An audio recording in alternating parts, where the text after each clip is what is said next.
চিকিৎসা শিক্ষা আইন 2023 অনুসরণ করে।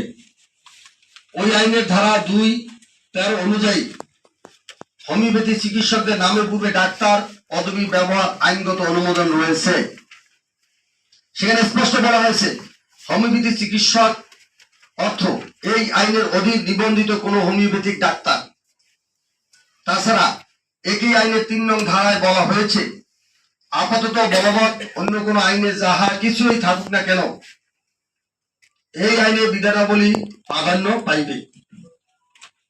কাজে জাতীয় সংসদে সর্বসম্মতক্রমে পাশকৃত আইন বহাল থাকা অবস্থায় সেটির পরিপন্থী মন্ত্রণালয়ের কোনো নির্দেশনা অসামঞ্জস্য ও সাংঘর্ষিক বলে প্রতীয়মান হয়।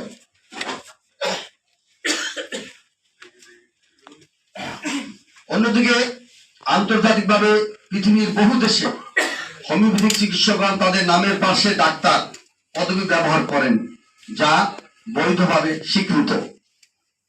এছাড়াও মাদকদ্রব্য নিয়ন্ত্রণ আইন 2018 এর 2(12) ধারা মতো চিকিৎসক অর্থ MBBS ও BDS নিবন্ধিত হোমিওপ্যাথিক চিকিৎসক এবং ভেটেরিনারি চিকিৎসক হিসেবে গণ্য হবেন।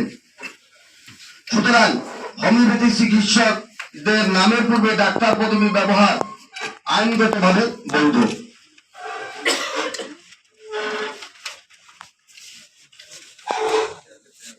বন্ধুগণ, হোমিওপ্যাথি চিকিৎসকের নামের পূর্বে ডাক্তার পদবি ব্যবহারের আইনগত বৈধতার বিষয়ে আপনাদের মাধ্যমে জাতির সামনে তুলে ধরেছি। উপরোক্ত বিষয় ছাড়াও হোমিওপ্যাথিক চিকিৎসকগণের বিদ্যমান সংকট সমাধানে আমাদের দাবি উপস্থাপন করছি। 1.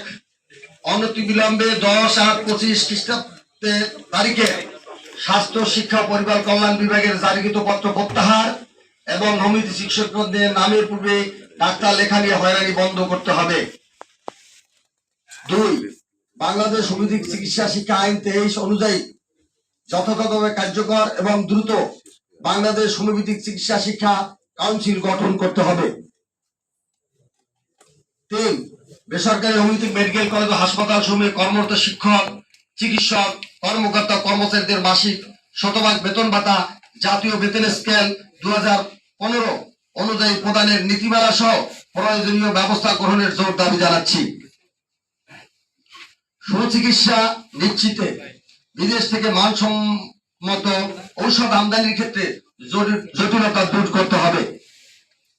হোমিওপ্যাথি উন্নয়নের জাতীয় পর্যায়ে গবেষণাগার স্থাপন এবং সরকারি হোমিওপ্যাথিক মেডিকেল কলেজের রিসার্চ সেন্টারের জনবল বৃদ্ধি করতে হবে।